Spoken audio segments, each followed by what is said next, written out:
లక్షలేమో దూరం, దారంతా ఉమ్మడి అభ్యర్థులతో గొడవలు. అయినా సరే గ్లాస్ ఇంకా సైకిల్ మీద వెళ్తూనే. పవన్ కళ్యాణ్ కాదు ఏ శక్తి వచ్చినా సరే నన్ను ఎదుర్కోలేరు అని చెప్పేసి అన్నారు. భవిష్యత్ రాజకీయాలన్నీ కూడా పిఠాపురం చుట్టూ తిరుగుతున్నాయి. పవన్ కళ్యాణ్ ఎప్పుడైతే ఇక్కడ అభ్యర్థి అని అనౌన్స్ చేశారో ఆ రోజు నుంచి కూడా జనరల్గానే ఇక్కడ వాతావరణం వేడెక్కింది. ఇక్కడి నుంచి వర్మ ఎంత ఫాస్ట్గా వెళ్ళాడో అక్కడి నుంచి అంత స్లో అయి వచ్చాడు. అయితే దీనికి కారణాలు అయితే మాత్రం వాళ్ళిద్దరి మధ్య జరిగింది చర్చ కాబట్టి వాళ్ళిద్దరికీ తెలియాలి. పవన్ కళ్యాణ్ కూడా ఒకవేళ దగ్గర అక్కడ ఉండడు కదా, నువ్వే రాజు అక్కడ, నువ్వే మొత్తం అన్నీ కూడాను. అక్కడ పేరుకి జనసేన ఎమ్మెల్యే ఉంటాడు తప్ప అంతా కూడా టీడీపీదే.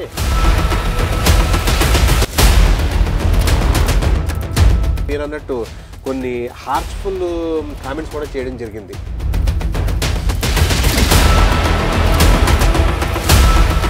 ఇప్పుడు ఉన్న జన సైనికులందరూ కూడా పేటీఎం బ్యాచ్. ఈ కాకినాడ పార్లమెంటరీ కాన్స్టిట్యున్సీకి జనసేన అభ్యర్థి తంగెళ్ళ ఉదయ్ శ్రీనివాస్ అనౌన్స్ చేయడం జరిగింది.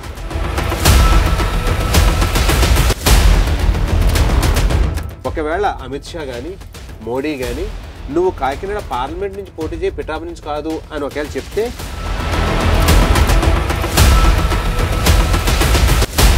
పవన్ కళ్యాణ్ కనుక ఎంపీగా ఇటువైపు వచ్చేస్తే కనుక మళ్ళీ ఉదయ్ భాస్కర్ అక్కడికి వస్తే సపోర్ట్ చేస్తాడా?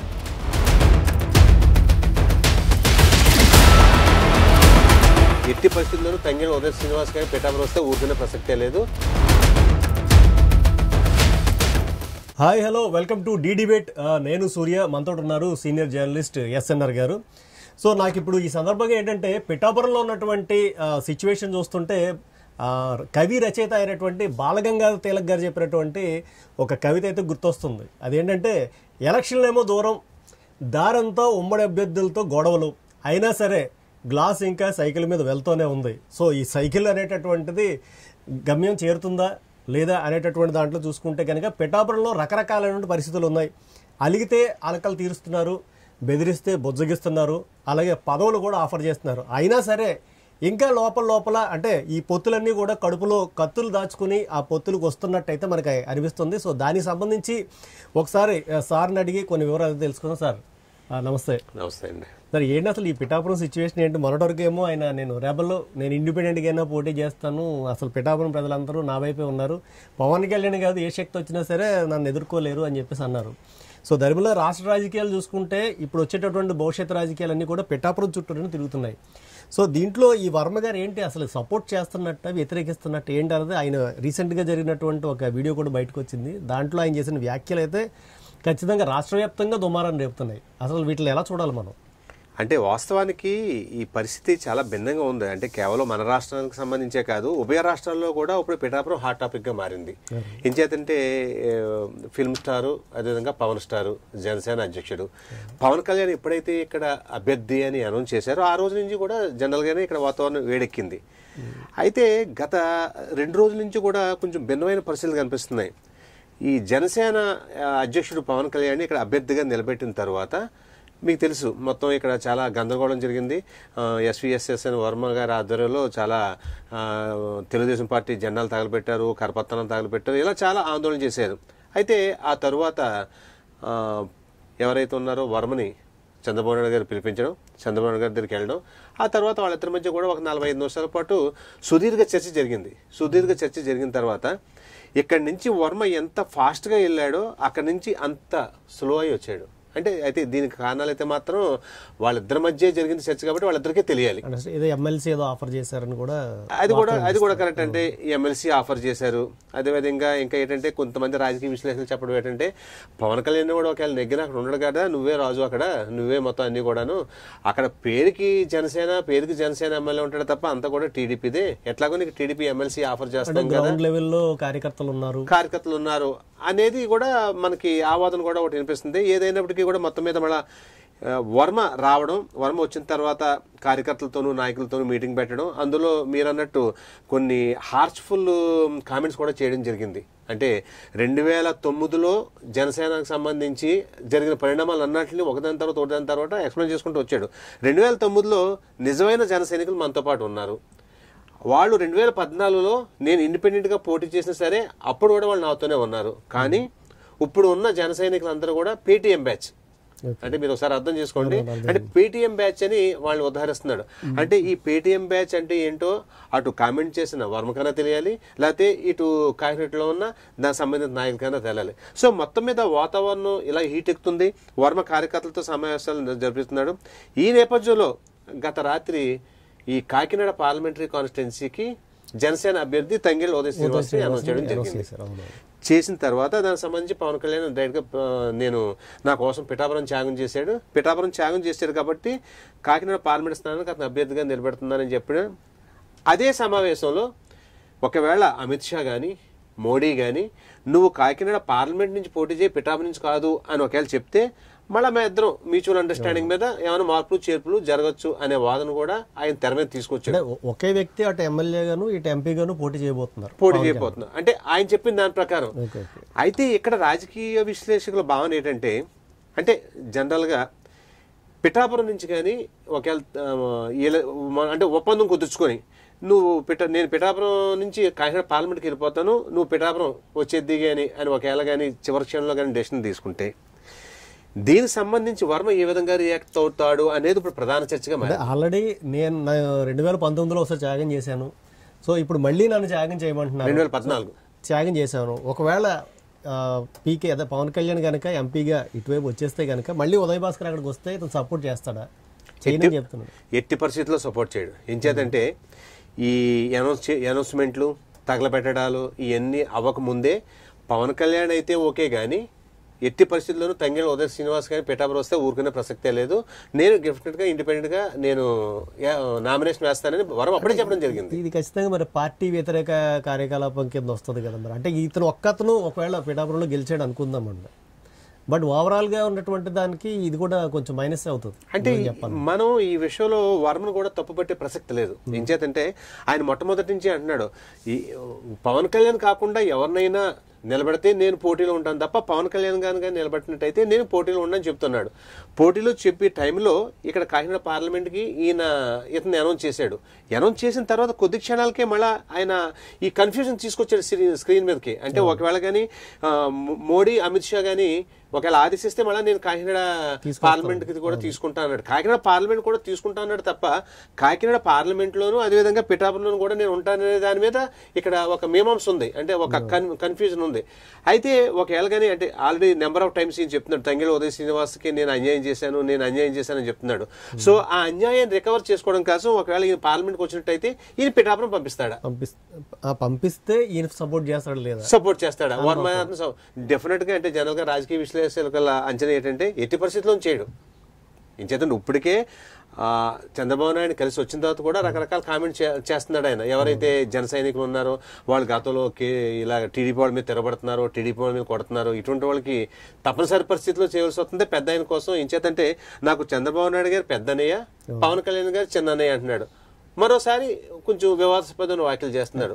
సో దీన్ని ఎలా అర్థం చేసుకోవాలో అర్థం కాని పరిస్థితి. అంటే వైసీపీకి లేని ఒక ప్రత్యేక విచిత్రమైన పరిస్థితి టీడీపీకి ఉంది. అంటే అటు బీజేపీ వాళ్ళకి ఇచ్చిన టీడీపీలో ఉన్నటువంటి వాళ్ళు వ్యతిరేకిస్తున్నారు, జన సైనికులకి ఇచ్చినా వ్యతిరేకిస్తున్నారు, ఒక్కొక్క చోట టీడీపీ వాళ్ళకి ఇస్తే జన సైనికులు వ్యతిరేకిస్తున్నారు. అంటే అసలు అంటే ఇన్ఛార్జీల ప్రకారం చూసుకుంటే మనకి మిథున్ రెడ్డి గారు కానీ వీళ్ళందరూ వైఎస్ఆర్సీపీ నుంచి దీనికి ఉన్నారు. అంటే టీడీపీ ఇన్ఛార్జ్ ఎవరు అసలు తెలుగుదేశం పార్టీ నుంచి? అంటే ఒక విధంగా చెప్పాలంటే మూడు పార్టీలు కూటమైతే పెట్టుకున్నాయి కానీ ఒక దిశా నిర్దేశం లేదు.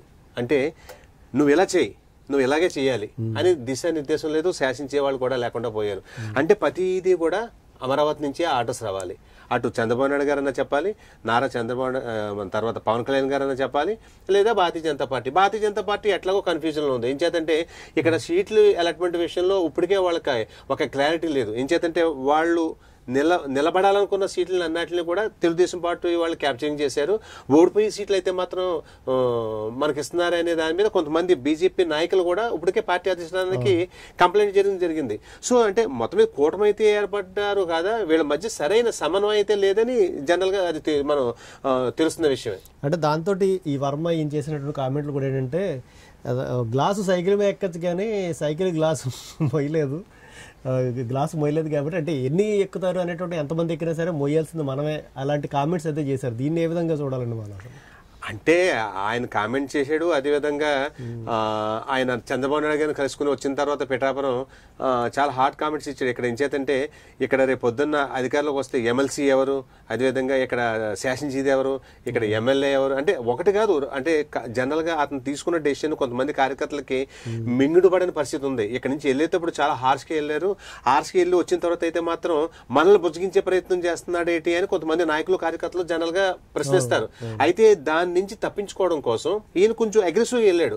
అంటే పేరుకి ఒకవేళ నెక్కితే జనసేన తప్ప మిగతా అన్ని కూడా మనకు సంబంధించి జరుగుతాయి, మనం చెప్పినట్టే జరుగుతాయి, కాబట్టి మీరు ఏమీ కూడా ఆందోళన పడక్కర్లేదు అనేది ఒక సంకేతం ఆయన పంపించే ప్రయత్నం చేశాడు. అయితే ఆ సంకేతాన్ని ఈ ఎవరైతే ఉన్నారో ఈ కార్యకర్తలు, ఈ నాయకులు ఎలా రిసీవ్ చేసుకుంటారు అనేది భవిష్యత్తు తెలుస్తుంది. ఆయన మాట్లాడుతూ కూడా ఆయన నాకు పెద్దన్న, ఈయన చిన్నన్న లాంటి కామెంట్లు కూడా చేశాడు ఆయన. అయితే అదొకటి. తర్వాత ఇంకోటి ఏంటంటే, వీళ్ళు రేపు పొద్దున మనకి ఈ మా పదవులు మనకు వచ్చేస్తాయి అనుకుంటున్నారు తప్ప అక్కడ ప్రధానంగా రంగంలో ఉన్నది వంగా గీత. ఆవిడ కూడా ఒక నినాదంతో వెళ్తుంది.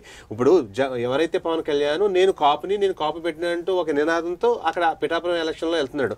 అలాగే వంగా గీత కూడా నువ్వు కాపు అయితే నేను కాపు ఆడపడుచుని, నేను కూడా కాపునాన్ని నిరంతరం ఆడబెడుతుంది. సో ఇక్కడ అంటే ఒక విధంగా చెప్పాలంటే సూర్య చాలా ఆసక్తికరంగా ఉన్నాయి ఇక్కడ ఈ పొలిటికల్ సినారియో అంతా కూడా. ఎంచేతంటే ఒక విధంగా ఈ అనౌన్స్ చేయక పిఠాపురం అనౌన్స్ చేశారు. అనౌన్స్ చేసిన కాడి నుంచి కూడా ఏదో క్లాష్ వస్తుంది. ఎంచేతంటే అక్కడ వర్మ అనే వ్యక్తి యాక్చువల్గా పవర్ఫుల్, అతను కాదని తప్పనిసరి పరిస్థితుల్లో ఈ మిత్ర పక్షాల ఈ కూటమి నేపథ్యంలో అతనికి ఇవ్వాల్సి వచ్చింది. దాంతో ఏంటంటే అతను పైకైతే మాత్రం అంటే మాట్లాడుతున్నాడు కానీ అవి పెదవుల మీద నుంచి వచ్చే మాటల లేక మనసులోంచి నిజంగా వచ్చే మాటలు అనేది కొంచెం మనం ఆలోచించాలి. ఒకవేళ వర్మ కనుక అంటే ఒకవేళ పవన్ కళ్యాణ్ ఇక్కడి నుంచి వచ్చి అంటే ఎంపీ కింద పోటీ చేసి ఎమ్మెల్యే అనేటటువంటి దాన్ని తంగేళ్ళ విజయభాస్కర్ వదిలేస్తే, ఒకవేళ వర్మ నిజంగా ఇండిపెండెంట్గా లేకపోతే రెబల్గా మారి ఒకవేళ పోటీ చేస్తే, ఎందుకంటే అతను కాపు సామాజిక వర్గానికి చెందినటువంటి నాయకుడు కాదు, అతను వేరే సామాజిక వర్గం, అక్కడ ఆ ఓట్లు కూడా మహా అయితే 1 or 2% ఉండి ఉంటాయండి. సో అంటే నిజంగా ఇతను గెలిచేటటువంటి పరిస్థితులు పిఠాపురంలో ఉన్నాయా అసలు మామూలుగా మన అంచనా ప్రకారం?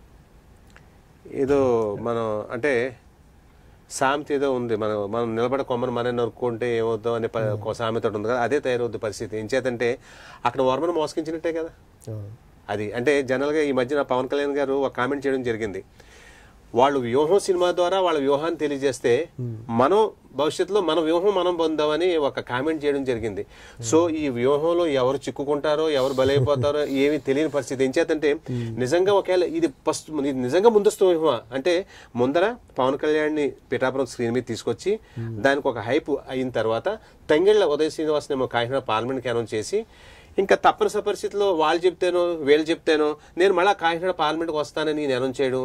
సో ఇదంతా కూడా అతను చెప్పినట్టు ఒక వ్యూహంలో భాగమే అనేది కోణంలో కూడా మనం ఆలోచించాలి సూర్య. అంటే నాకు ప్రధానంగా అంటే ఇప్పటివరకు ఉన్న చర్చలు నాకు అనిపిస్తుంది ఏంటంటే ఈయన మెయిన్ ప్రాబ్లము తన సీటు రాకపోవడం అనేటటువంటిది ఒకటైతే, రెండోది తంగేళ్ళ విజయభాస్కర్ నాకు పోటీగా వస్తున్నాడు అంటే రాజకీయ అనుభవం కానీ ఏమీ లేనటువంటి వ్యక్తి, అందులో ఈ ప్రాంతానికి సంబంధించినటువంటి వ్యక్తి కాబట్టి ఇక్కడికి వస్తున్నాడు కాబట్టి నేను వ్యతిరేకిస్తున్నాననే భావన అనుకోవాలా? దీన్ని ఎలా చూడాలి మనం అసలు? అంటే వీళ్ళిద్దరికీ జరిగిన క్లాష్ ఇది లేదా పార్టీతో ఇతనికి ఉన్నటువంటి అలక? అంటే వాస్తవంగా మొట్టమొదటి నుంచి కూడా ఇది పరోక్ష పోరాటం, the fight between SVSN Varma and Tangella Udaya Srinivas. అంటే ఒక అలా పొరలాగా అనుకుని ఉంది. అయితే వీళ్ళు ఎప్పుడు కూడా డైరెక్ట్ అవ్వలేదు, ఎప్పుడు మాట్లాడుకున్న పరిస్థితులు కూడా బహుశా ఉండకపోవచ్చు. కానీ ఈ పరిణామాలు జరగకముందు ఎవరైతే తంగెళ్ళ ఉదయ శ్రీనివాస్ ఉన్నారో ఈయనంతా కూడా పిఠాపురం తిరగడం, ఆ పిఠాపురంలోనేమో ఎవరైతే ఉన్నారో కొంతమంది వైసీపీ కార్యకర్తలను జాయిన్ చేసుకోవడం, కొంతమంది టీడీపీ కార్యకర్తలు అంటే జనరల్గా జనసేన పవన్ కళ్యాణ్ అంట్లో కొంతమంది జాయిన్ అవుతారు కదా, ఇలాగా కొన్ని కార్యక్రమాలు నిర్వహించడం జరిగింది. అవి వర్మకి రుచించలేదు. ఏది ఈ పొత్తుకు ముందు సో ఇప్పుడు మనం డిస్కస్ చేసేదంతా కూడా పొత్తుకు తర్వాత పరిణామాలు. అంటే ఏదే పొత్తు పెట్టుకున్నా పార్టీ అధినాయకులు కౌగిలించుకోవచ్చు తప్ప కింది స్థాయి క్యాడర్, కింది స్థాయి నాయకులు అంత త్వరగా కలిసి పరిస్థితులు అయితే మాత్రం ఇప్పుడు లేవు. సో దానికి సంబంధించి ఎట్టి పరిస్థితుల్లోనూ పవన్ కళ్యాణ్ అయితే అతను ఒకవేళ విధంగా కొంచెం అతను ఈగోస్ అన్ని పక్కన పెట్టి ఏమన్నా ఎంకరేజ్ చేసి తప్ప, తంగెల ఉదయ్ శ్రీనివాస్ అయితే మాత్రం ఎట్టి పరిస్థితుల్లోనూ కూడా ఎన్ని ప్రెషర్స్ వచ్చినా సరే నాకున్న అవగాహన మేరకు కంపల్సరీ వర్మ ఇండిపెండెంట్ గానే నిలబడతాడు. ఇంకా ఆ తర్వాత చంద్రబాబు నాయుడు వచ్చి చెప్పినా బహుశా విని పరిస్థితి ఉండకపోవచ్చు. సో ఫైనల్ గా అసలు యాక్చువల్ గా పోనీ వర్మ ఒక థ్రెట్ అవ్వచ్చు అంటే జనసేనకి. సో వర్మ పక్కన పెట్టిన మిగతా చూసుకుంటే వంగా గీత ఆవిడ కూడా ఫామ్ లో ఉన్నారు. అది కాకుండా వైఎస్ఆర్సీపీ ఇన్ఛార్జీల కింద మిథున్ రెడ్డి కానీ మిగతా వాళ్ళు కానీ అసలు హేమహేమీలు అందరూ కూడా కేవలం పవన్ కళ్యాణ్ ఇక్కడ పోటీ చేస్తున్నాడనే ఆ కాన్సన్ట్రేషన్ మొత్తం అక్కడికి ఉందంటే వీళ్ళ ప్రభావం ఏ మేరకు ఉండొచ్చు ఒకవేళ అంటే డెఫినెట్గా ఉంటుంది. మిథున్ రెడ్డి ప్రభావం ఉంటుంది. అదేవిధంగా వీళ్ళు చాలా చాకచక్యంగా ఇతను ఇంకా అనౌన్స్ చేయడానికి ముందే అంటే ఒకేసారి జరిగింది. ఆల్మోస్ట్ వాళ్ళు గంటల వ్యవధిలో జరిగింది. మొదట పద్మనాభం వైఎస్ఆర్సీపీలోకి చేరడం జరిగింది. అదేవిధంగా ఏదైతే ఉందో మనకి పిఠాపురం సంబంధించి నాలుగు మండలాలు, యూకోత్పత్తి మండలం, తర్వాత మన పిఠాపురం మండలం, అలాగే తర్వాత గొల్లపురం మండలం, ఇలా 4 మండలాలు ఉన్నాయి. సో ఈ 4 మండలాలకి డైరెక్ట్గా ఇన్ఛార్జిని కూడా వేయడం జరిగింది. అంటే చిన్న పవన్ అయినా సరే పెద్ద కర్రతో కొట్టాలన్న ఒక సిద్ధాంతాన్ని ఇక్కడ వైసీపీ పాటిస్తున్నట్టు తెలుస్తుంది. ఆ నేపథ్యంలోనే చాలా సీరియస్గా తీసుకున్నారు. అయితే ఇక్కడ ఎవరైతే ఉన్నారో వైసీపీ అభ్యర్థి ఆవిడ కూడా ఒక నినాదంతో వెళ్తుంది. ఇక్కడ కేవలం ఈ ఎన్నికని సామాజిక వర్గాల నేపథ్యంలో ఎన్నికని చిత్రీకరించొద్దు దయవుంచి. ఈ రోజు ఎన్నికలు అయిన తర్వాత రేపు పొద్దున మళ్ళా లేనిపోని వైషమ్యాలు పెరిగిపోయే అవకాశం ఉంది. ఇక్కడ కాపులే కాదు మిగతా కూడా చాలా మంది బీసీలు ఉన్నారు, అదేవిధంగా తర్వాత ఎస్సీలు ఉన్నారు, ఎస్టీలు ఉన్నారు, ఇతర ఓసీలు అందరూ చాలా మంది ఉన్నారు. కాబట్టి వాళ్ళందరినీ నేను కలుపుకెళ్తాను. అలాగే నేను కాపు ఆడపడుచును కాబట్టి ఎలాగన్నా కాపు సామాజిక వర్గం మద్దతు నాకు కూడా ఉంటుంది కాబట్టి అనేది. అంటే వీళ్ళు సామధాన దండోపాయాలు అన్నీ కూడా వైసీపీ ఉపయోగిస్తున్నారు. కానీ ఇక్కడ ఈ పవన్ కళ్యాణ్ సంబంధించి అయితే మాత్రం ఏదైనా సరే ఆదేశాలు వస్తాయి కానీ ఇక్కడ ఏమీ చేయలేని పరిస్థితి నెలకొంది. సో ఆటోమేటిక్ జనరల్గా ఇదంతా కూడా వైసీపీకి ఫేవర్ అయ్యే అవకాశం ఉంది. ఎందుకంటే పిల్లి కొట్టుకుంటే రొట్టి కోతి పట్టుకెళ్ళిపోయినట్టు తయారవుద్ది అనమాట.